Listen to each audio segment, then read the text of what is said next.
Hello and good day. We are Group 1, and for today's video, we will be talking all about the human papillomavirus from its mechanism, aspects, vaccination, prevention, and treatment. The human papillomavirus, more commonly known as genital warts, are a complex group of more than 100 subtypes, usually present in infections that affect the skin and the mucous membranes of the body, with effects ranging from benign tumor growths, cancer development, or most often, transient infections. The name papillomavirus is so coined because certain types may cause papillomas or warts. HPV infection is the most commonly sexually transmitted disease worldwide and is causally associated with cervical cancers and other genital cancers, including anal, penile, vulvar, and vaginal cancers, may have HPV as a cofactor.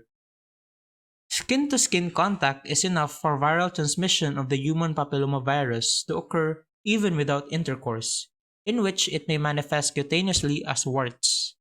Localized infections of the genitalia is also possible through direct sexual contact, particularly during vaginal, anal, and oral sex, as a consequence of which may manifest as anogenital verrucae. As of today, HPV infections are classified as the following: cutaneous, anogenital, and epidermodysplasia verruciformis, which is characterized by wart-like lesions on the epidermis.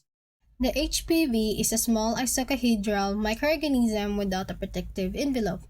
It is typically seen as caspid-enclosed double-stranded circular DNA. The caspid contains all of the proteins and enzymes required by the papillomavirus to survive through replication. We will now proceed into the pathophysiology of the human papillomavirus.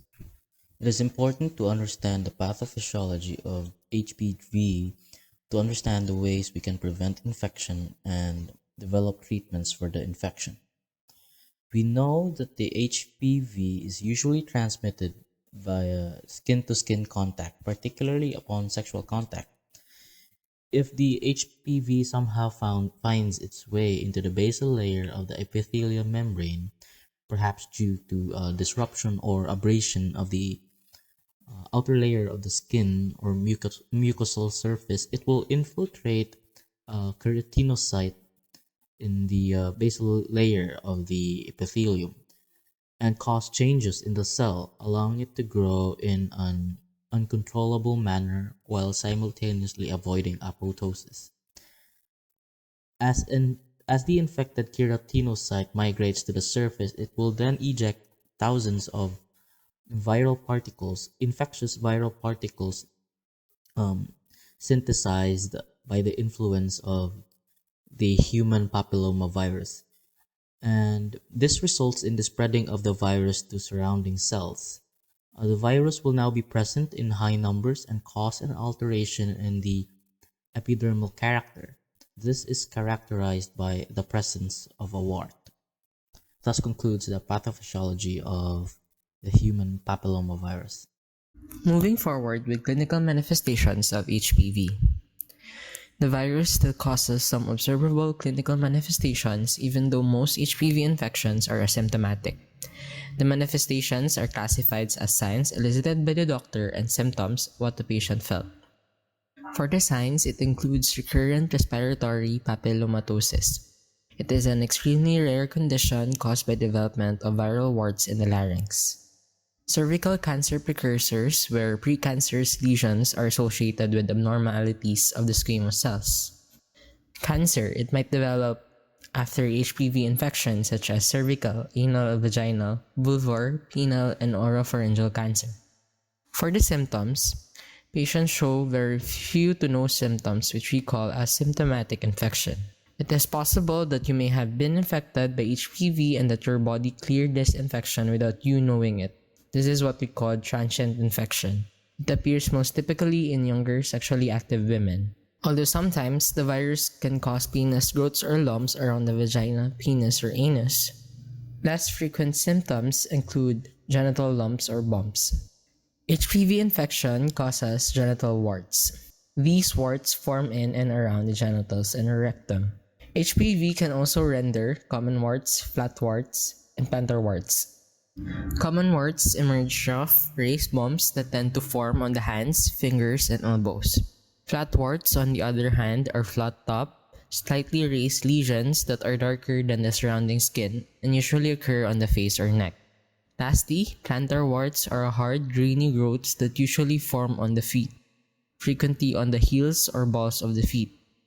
Epidermoid cyst. It is a benign cyst derived infundibulum or upper portion of hair follicle encapsulated in a thin layer of epidermis-like epithelium. Usually, it can be seen in the palms, soles, and scrotum of males with HPV. UV exposure and HPV viral infection will be a breeding ground for epidermoid inclusion, cyst formation. Lastly is itching in the external genitalia, which is not a symptom distinct from HPV infection. Many other causes of this symptom include yeast infections and allergic reactions. Warts cause genital itching. Specifically, they can cause itching, burning, and other discomforts. HPV transmission. HPV can be transmitted through intimate skin-to-skin contact. It can also be transmitted through vaginal, anal, and oral sex with someone who has the virus. It can be passed even when an infected person has no signs or symptoms. And it can develop symptoms years after being infected, making it hard to know when you first became infected. In most cases, HPV goes away on its own and does not cause any health problems. But when HPV does not go away, it can cause health problems like genital warts and cancer.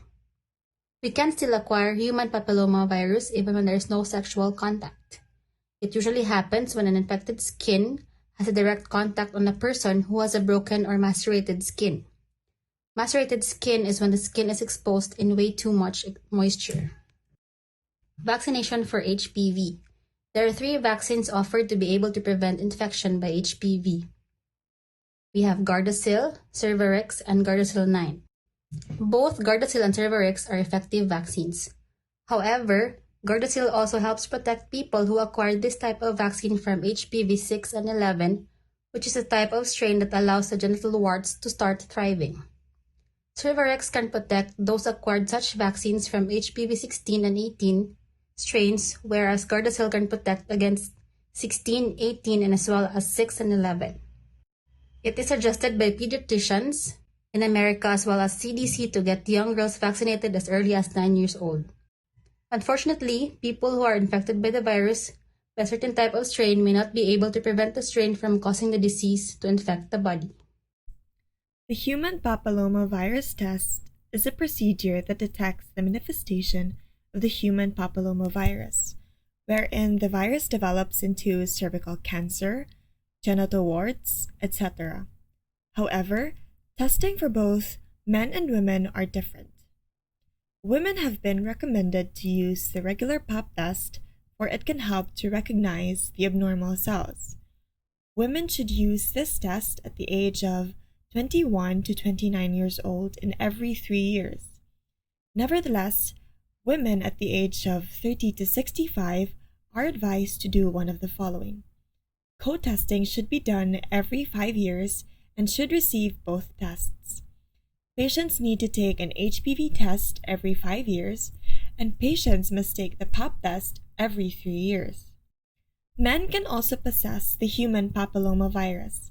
However, there are still no FDA-approved tests that are accessible to men. Several doctors use the pap test towards patients that have high-risk development of anal cancer. The histologic examination of human papillomavirus explains that HPV-associated infections are observed to be characteristically basaloid and warty histologically and most often affect women of younger age. Basaloid tumors under histologic examination appear as minute undifferentiated cells that present little to no keratinization and koilocytosis, nuclear and cytoplasmic alterations of mature squamous cells. Lastly, infections of the warty subtype of human papillomavirus is usually concomitant with the appearance of individually keratinized cells and cells presenting koilocytotic-like or hollow cell-like changes such as perinuclear cavitation, binucleation, nuclear enlargement, and nuclear hyperchromasia. Prevention. So, to reduce the risk of contracting HPV, it is advisable to first acquire an HPV vaccination, an effective way at stopping people getting the high risk types of HPV that causes cancer. Next, we have each and every time you and your significant other have sexual intercourse, the easiest way to prevent HPV are to use condoms and practice safe sex, followed by limiting your sexual partners. Having multiple sex partners substantially increases the risk in acquiring HPV. Then we have avoid having sexual intercourse when having signs and symptoms of HPV. You should get regular checkups, screenings, and pap smear as often and as necessary. Then we have start educating children about the reproductive system so as to avoid children having sex at a young age. Studies show that children who often start having sex at such a young age may be at higher risk of getting infected by the virus. And lastly, we have following a healthy diet is also important so as to put yourself away from the risk the virus may bring into anyone.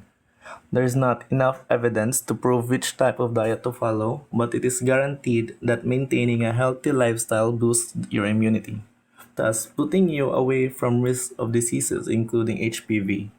Treatment for human papillomavirus has no cure because the majority of cases go away on their own. Instead, your physician will probably request that you undergo more testing in a year to determine whether the HPV infection has persisted and whether any cell alterations have arisen that require further investigation. It is also possible to treat genital warts using prescription drugs, electrical current burning, or liquid nitrogen freezing. However, eliminating the physical warts does not treat the virus, and the warts may come back anytime. Cervical precancers is also treatable. It is done by having pap smear test and making it a routine, especially for women, so that they can get rid of the threat of the disease turning into cancer. A quick procedure that is done in your doctor's office can eliminate malignant cells. Treatment options for cancers caused by HPV include surgery, radiation therapy, and chemotherapy. Multiple techniques may occasionally be employed. To reiterate, there is no concrete answer as to how human papillomavirus can be treated, and since there are available vaccines to lessen the spread of this particular sexually transmitted disease, it is important to get it. Vaccines work and can avoid different kinds of strains. This is Group 1, and that ends our discussion regarding human papillomavirus.